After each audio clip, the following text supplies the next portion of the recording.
नमस्कार दोस्तों, कैसे हैं आप सभी लोग। आज आपको मैं बताने वाला हूं कि 95% लोग जो हैं इस तरह के प्रश्न को गलत करके आते हैं। केवल 5% है जिनका तुक्का लग जाता है, बाकी सभी का ये प्रश्न जाता है गलत। गलत क्यों जाता है? गलत जाने के दो सबसे महत्वपूर्ण रीज़न है। पहला कि या तो वो तैयारी नहीं करके जाते या चीज़ें उन्होंने समझी नहीं होती, केवल रटी होती हैं। और यूट्यूब वो सीटेट साफ मना करता है कि कोई भी रटने वाली चीज़ तो करनी नहीं है, तो रट के जाओगे तो भैया फेल ही होगे। तो 95% लोगों का ये आंसर जाते हैं गलत। अब आपको कैसे सही करना है? आपको सही करना है यहाँ समझदारी से। हर एक के पीछे कुछ न कुछ वजह होती है और वो वजह यहाँ पे हम जानेंगे। दूसरी आपके लिए गुड न्यूज़ है, UP TET 2026 batch free Monday से स्टार्ट होगा। मंडे से स्टार्ट करेंगे हम। तो आप अगर इस चैनल पर नए हैं चैनल को कर लीजिए सब्सक्राइब। यूपी टेट 2026 के बैच में जितनी भी पेडागोजी आएगी या साइकोलॉजी आएगी वो यूपी टेट के ही हिसाब से, उसी एस टेट के हिसाब से सिलेबस से हम करवाएंगे। फिलहाल ये क्वेश्चन देख लेते हैं। चलिए, पहला प्रश्न क्या है? पहला प्रश्न है, डिस्कवरी विधि के प्रतिपादक कौन है? डिस्कवरी विधि के प्रतिपादक कौन है बताओ? ब्रूनर। तो ब्रूनर को ध्यान रखना है। इसका सही उत्तर जॉन ड्यूबी, स्किनर, ब्रूनर में प्याजे में कौन सही है? ब्रूनर वाला सही है, ये ध्यान रखना है। याद कैसे रखोगे? ब्रूनर मतलब होता है बॉर्न मतलब नया कुछ डिस्कवर कर लेना, कुछ पैदा हो जाना। तो ध्यान रखना है डिस्कवरी ब्रूनर, ऐसे ध्यान रखना है। प्रश्न संख्या चलते आगे। प्रोजेक्ट विधि का मुख्य आधार क्या है? अब देखो, प्रोजेक्ट विधि का मुख्य आधार क्या है? आधार मतलब है प्रोजेक्ट विधि का यूज़ कहाँ होता है? स्मरण में होगा? रटने वाले याद करने वाले रटंत विद्या में होगा? नहीं। वास्तविक जीवन में होगा? अनुशासन में होगा? तो इसका सही उत्तर होगा वास्तविक जीवन। प्रोजेक्ट विधि का मुख्य आधार क्या है? वास्तविक जीवन है, ध्यान रखना है। अब देखो प्रोजेक्ट, अब आजकल के ज़माने में क्या चल रहा है? सब प्रोजेक्टाइल है, यानी सब चीज़ें प्रोजेक्ट पर हैं, तो इसलिए वास्तविक ध्यान रखना है। लर्निंग बाय डूइंग का संबंध किस विधि से है? लर्निंग बाय डूइंग, पहले जो सीखना है वो करके सीखेंगे, तो व्याख्यान विधि से। व्याख्यान विधि कहते हैं लेक्चर विधि से, क्लास में टीचर जाएगा लेक्चर देगा। प्रोजेक्ट विधि है या अनुभव विधि है या नाट्य विधि है? बताओ कौन सा होगा सही उत्तर इसका? अनुभव विधि होगा। जब बच्चा खुद करेगा तो उसे अनुभव मिलेगा, और अनुभव मिलेगा तो उससे वो सीखेगा। आगे प्रश्न संख्या 4, प्रश्नोत्तर विधि के प्रवर्तक माने जाते हैं। प्रश्नोत्तर विधि, यहाँ जहाँ प्रश्न उत्तर दिए जाते हैं उसके प्रवर्तक कौन थे? किसने दी थी ये? तो इसका सही आंसर हो जाएगा अरस्तु, सुकरात, प्लेटो और रूसो में से सुकरात जो है वो एकदम सही आंसर है। प्रश्नोत्तर विधि के जो प्रवर्तक हैं वो कौन माने जाते हैं? सुकरात माने जाते हैं। प्रश्न संख्या चलते हैं 5, खेल विधि का संबंध किससे है? खेल विधि का संबंध किससे है? ड्यूई से, पेस्टोलॉजी से, फ्रॉवेल से, ब्रूनर से। ब्रूनर का भी आ गया था, ब्रूनर तो है ही नहीं, डिस्कवरी वाला ब्रूनर का था। तो फ्रॉवेल, पेस्टोलॉजी और ड्यूबी, इनमें से आपको किसी को सेलेक्ट करना है। तो फ्रॉवेल है ना, फ्रॉवेल। तो फ्रॉवेल का ध्यान रखना है। फ्रॉवेल खेल में फ्रॉवेल, बॉल कहाँ यूज होती है? खेल के अंदर होती है, तो ध्यान रखना है इस तरीके से। प्रश्न संख्या चलते हैं 6, किस विधि में विद्यार्थी स्वयं ज्ञान का निर्माण करता है? खुद निर्माण करेगा ज्ञान का, तो व्याख्यान विधि में करेगा। व्याख्यान में तो हो नहीं सकता, टीचर लेक्चर देके जाता है। अनुकरण में किसी दूसरे को फॉलो करेगा वो। प्रदर्शन हो गया, प्रोजेक्ट। तो मुझे लग रहा है इसका आंसर जो सही होगा वो कौन सा होगा? हमारा बी वाला एकदम, खोज में ही स्वयं ज्ञान का निर्माण करेगा बच्चा खोज में। और खोज विधि किसने दी थी बताओ? ब्रूनर ने। किसने दी थी? ब्रूनर ने दी थी, ध्यान रखना है। समस्या समाधान विधि के समर्थक कौन थे? समस्या समाधान स्किनर थे, ड्यूबी थे, ब्रूनर थे, थॉर्नडाइक। ब्रूनर का आ गया है। ब्रूनर क्या दिया था ब्रूनर ने बताओ? खोज विधि दी थी। स्किनर, ड्यूबी और थॉर्नडाइक। तो इसका सही उत्तर हो जाएगा आपका ड्यूबी। तो ड्यूबी जो है वो समस्या समाधान कर रहे हैं। अब ड्यू का आपने ऐड सुना होगा, माउंटेन ड्यू, डर के आगे क्या है? जीत है, मतलब हर चीज़ का समाधान है। तो डरना नहीं चाहिए, बस ध्यान रखना है। ड्यू। नाट्य विधि का मुख्य उद्देश्य क्या है? अनुशासन, मनोरंजन, अनुभवात्मक सीख और परीक्षा की तैयारी। तो जो नाटक हम कर रहे हैं, नाट्य विधि का होगा मनोरंजन के जरिए सीखना। मनोरंजन का मतलब केवल मनोरंजन से नहीं है, मनोरंजन के जरिए सीखना क्या हो जाएगा? इसका मुख्य उद्देश्य हो जाएगा। तो अनुशासन, मनोरंजन, अनुभवात्मक और परीक्षा, इसमें से नाट्य विधि का कौन सा सही है?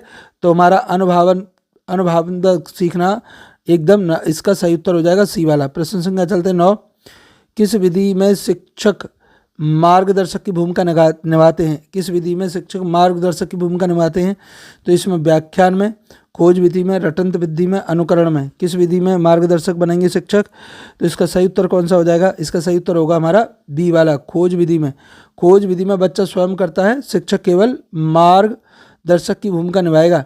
मार्गदर्शक की भूमिका। सहपाठी शिक्षण विधि किस सिद्धांत पर आधारित है? सहपाठी तो दंड पर आधारित है, प्रतिस्पर्धा पर, सहयोग पर या स्मरण पर? बताइए सही उत्तर क्या हो जाएगा? तो सहपाठी अगर शिक्षण करवा रहा है इसे सहयोग कहेंगे। वैसे इसे पीआर असेसमेंट कहते हैं। क्या कहते हैं? पीआर असेसमेंट कहते हैं, ध्यान रखना है। प्रश्न संख्या चलते आगे। प्रदर्शन विधि सर्वाधिक उपयुक्त होती है। प्रदर्शन विधि सैद्धांतिक विषयों के लिए, कौशल विषयों के लिए, भाषा विषयों के लिए, इतिहास के लिए। प्रदर्शन विधि सबसे ज़्यादा जो प्रभावशाली होगी किसके लिए होगी? कौशल विषयों के लिए। कौशल कहते हैं करने से, सीखने के से, स्किल डेवलपमेंट। यूपी टेट का मंडे से बैच शुरू हो जाएगा, तो आप उसे चैनल को सब्सक्राइब कर लीजिए। अनुकरण विधि का संबंध किससे है? अनुकरण कहते हैं किसी को देख के सीखना, है ना। किसी को देख के सीखना क्या कहलाएगा? अनुकरण कहलाएगा। और इसका सही संबंध किससे है? सामाजिक अधिगम से। सामाजिक अधिगम, समाज की जो चीज़ें होती हैं उनको हम हमेशा देख कर सीखते हैं, ऐसे ध्यान रखना। तो अनुकरण किसको कहेंगे? हम समाज को कहेंगे, ध्यान रखना है। आगे चलते हैं। प्रश्न संख्या हमारे पास कौन सा है? 13 है। प्रोग्राम्ड अनुदेशक विधि के जनक कौन है? प्रोग्राम्ड अनुदेशक, तो देखो इसमें ब्रूनर का नंबर आ गया है ना। ब्रूनर का नंबर आ चुका है पहले ही। तो अब कौन सा वाला सही होने वाला है इसका? स्किनर जो है प्रोग्राम्ड कंडीशनिंग लर्निंग। कंडीशनिंग मतलब प्रोग्राम्ड, ठीक है ना। तो इसका सही उत्तर क्या हो जाएगा? स्किनर इसका सही उत्तर है, ध्यान रखना है। ठीक, आगे प्रश्न संख्या 14। माइक्रो टीचिंग का प्रयोग होता है। माइक्रो टीचिंग, देखो माइक्रो टीचिंग का मतलब होता है जब हम पूरे कंटेंट को छोटे छोटे पार्ट्स में तोड़ लेते हैं। जब हम पूरे कंटेंट को छोटे छोटे पार्ट्स में तोड़ लेंगे तो उसे कहेंगे हम माइक्रो टीचिंग। तो माइक्रो टीचिंग का प्रयोग कहाँ होता है? विद्यार्थियों के लिए, अभिभावकों के लिए, शिक्षक प्रशिक्षण के लिए, पाठक निर्माण के लिए। तो इसका सी वाला उत्तर एकदम सही हो जाएगा, ध्यान रखना है। प्रश्न संख्या हो गए 15। कौन सी विधि शिक्षक केंद्रित है? कौन सी विधि शिक्षक केंद्रित है? जिसमें शिक्षक केंद्र में रहेगा, बच्चा निष्क्रिय रहेगा, टीचर एक्टिव रहेगा, है ना, और स्टूडेंट कैसा रहेगा? स्टूडेंट इनएक्टिव रहेगा। बताओ, व्याख्यान विधि हो जाएगा। व्याख्यान विधि में केवल क्या करता है? शिक्षक बोलता है, बाकी विद्यार्थी जो है वो बैठकर सुनते हैं। अगला चलते प्रश्न संख्या हमारे पास 16। चर्चा विधि का मुख्य लाभ क्या है? चर्चा विधि में समय की बचत होती है, रटंत ज्ञान होता है, चिंतन का विकास होता है, अनुशासन होता है। तो चिंतन का विकास होता है चर्चा विधि में। चर्चा कहते हैं 4 लोग बैठेंगे या 5 लोग बैठेंगे या 6 स्टूडेंट बैठेंगे, वो आपस में क्या करेंगे? एक दूसरे से बात करेंगे, उसको हम चर्चा कहते हैं। इसमें चिंतन विकास होगा, बच्चा कुछ भी बोलने से पहले सोचेगा। अवलोकन विधि में किस बात पर बल दिया गया है? अवलोकन विधि में किस बात पर बल दिया गया है? अवलोकन है, जाहिर सी बात है देखना होगा। जब चीज़ों को देखेंगे तो अवलोकित करेंगे। तो 17 में का हमारा सी वाला उत्तर एकदम सही है, अवलोकन विधि। प्रश्न संख्या आगे। ब्रेन स्टॉर्मिंग विधि का उद्देश्य क्या है? ब्रेन स्टॉर्मिंग, ब्रेन में क्या हुआ है? स्टोर्म मतलब तूफान।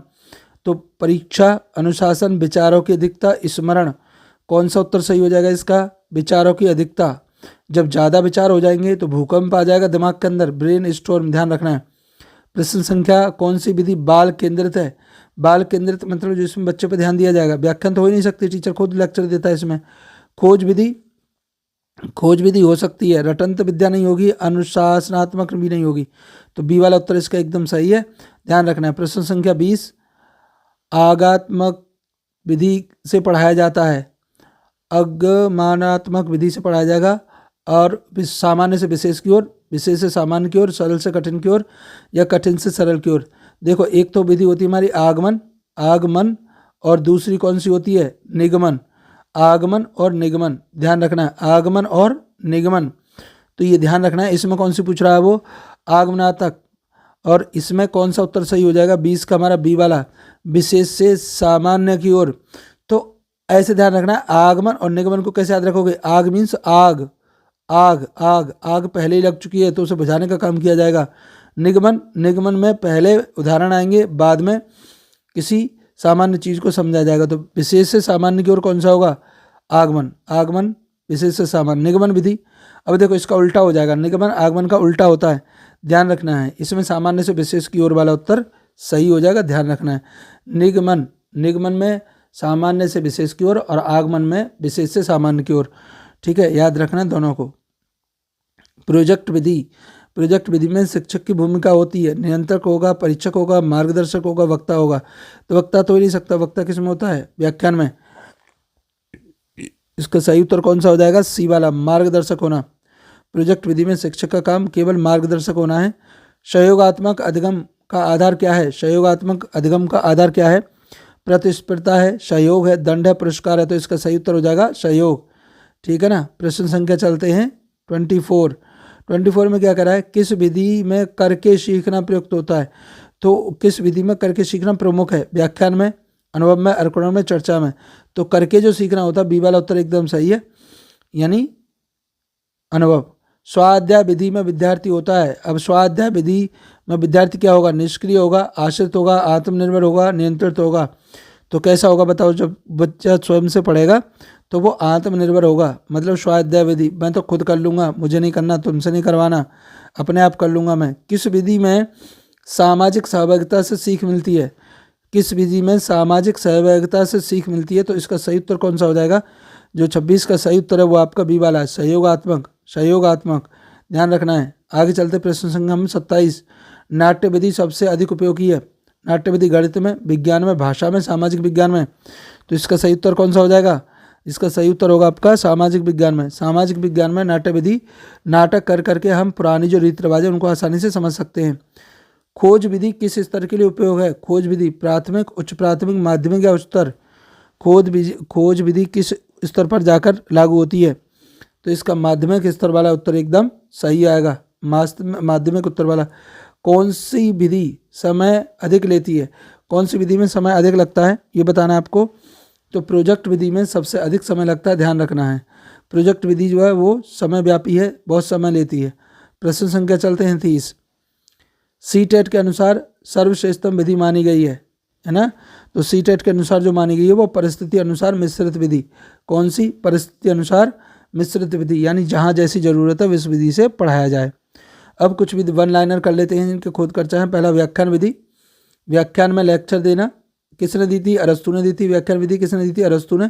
शिक्षक द्वारा मौखिक रूप से ज्ञान प्रदान करने की विधि है ये, है ना। दूसरा हमारा प्रश्नोत्तर विधि, प्रश्नोत्तर विधि किसने दी थी, सुकरात ने दी थी, है ना। प्रश्नों के माध्यम से सोच विकसित करने की विधि, प्रश्नोत्तर विधि किसने दी थी, सुकरात ने। चर्चा विधि, चर्चा विधि मैंने बताया था जॉन डीवी, विद्यार्थियों की आपस में चर्चा करके सीखने की विधि है। और उसके बाद नंबर आता है कौन सा, चौथा, अन्वेषण विधि, अन्वेषण या खोज विधि, जेरोम ब्रूनर ने दी थी। विद्यार्थी स्वयं ज्ञान की खोज करता है। अगला है प्रोजेक्ट विधि, WH किलपैट्रिक प्रोजेक्ट विधि, वास्तव जीवन से जुड़े कार्य सीखना। और आगे आपका छठे नंबर पर समस्या समाधान विधि, जॉन डीवी, समस्या का विश्लेषण कर समाधान तक पहुंचने की विधि होती है। समस्या का विश्लेषण कर समाधान तक पहुंचने की विधि, समस्या समाधान, जॉन डीवी। डर के आगे जीत है।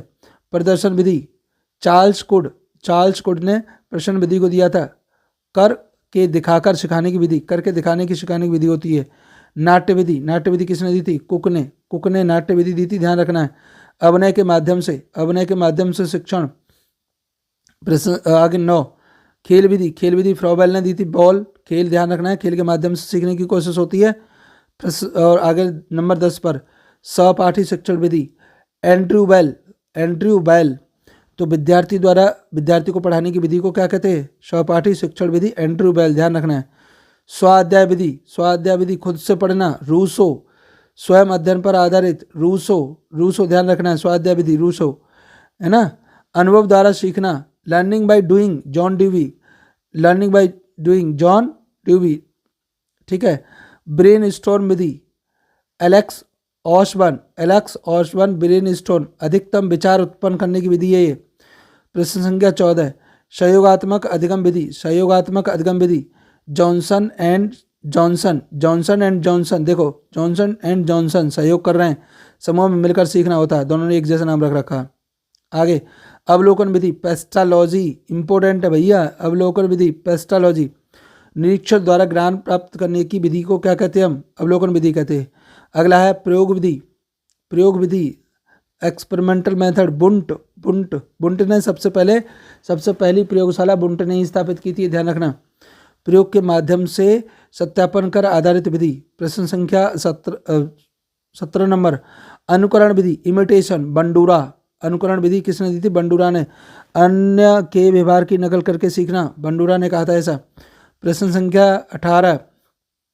व्यक्तिगत शिक्षण इंडिविजुअल इंस्ट्रक्शन, रूसो ने कहा था व्यक्तिगत शिक्षण पर आधारित। आगे चलते हैं 19 नंबर।